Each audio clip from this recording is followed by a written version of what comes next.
Ladies and gentlemen. I don't know what I was gonna make a video about. Okay, I'll just talk about relationships like I always do. I think the media and TV and all these channels that we have has done a great job of destroying the nucleus of a family. If you ask me, because I think a lot of times people are trying to find the perfect mate. And there's no such thing as a perfect mate. Our flaws make us who we are.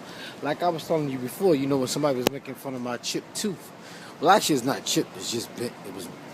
It came in crooked. But our flaws are not necessarily flaws, but they're our character, and they make us who we are.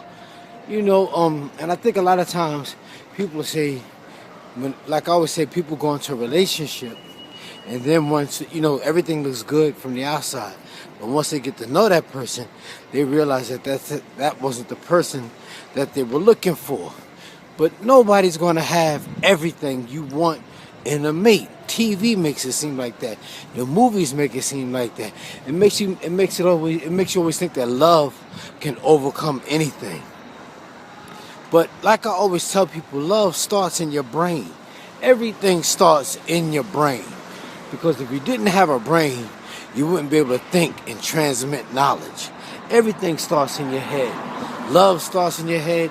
Hate starts in your head. And people are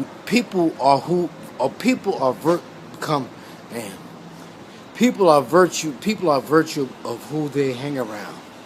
That's who people are. Meaning, damn, I done messed that up. But meaning, if you're around somebody all the time, that's who you are. Birds of a feather flock together. Eagles don't hang out with crows. Show me your friends and I'll tell you who you are. But back to what I was saying. People are known by virtue of who they hang around. There it goes.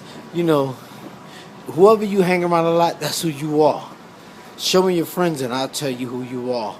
But back to what I was saying is I think TV and the media and the news has done a bad job in relationships, and even not in the inner cities or the ghettos or the hood, whatever you call it. It's like that all over the world, all over America. People go into a relationship with an unrealistic expectation. It's an unrealistic expectation. And they're going to be trying, especially women. And I be telling women all the time that you cannot make a man. You got to accept people the way they are.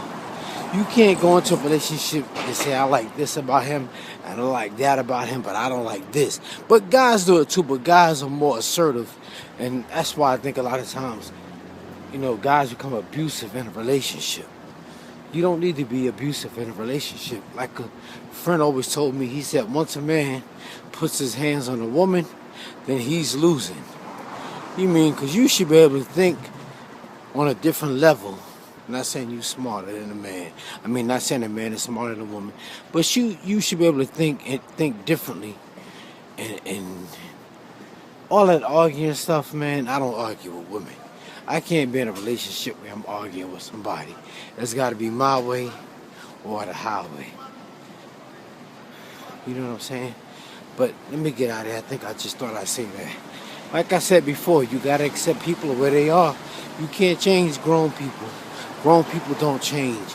And the funny thing is, I was thinking, like, man has corrupted every animal on the planet except for a cat. And you can't change a cat. A cat is going to be a cat.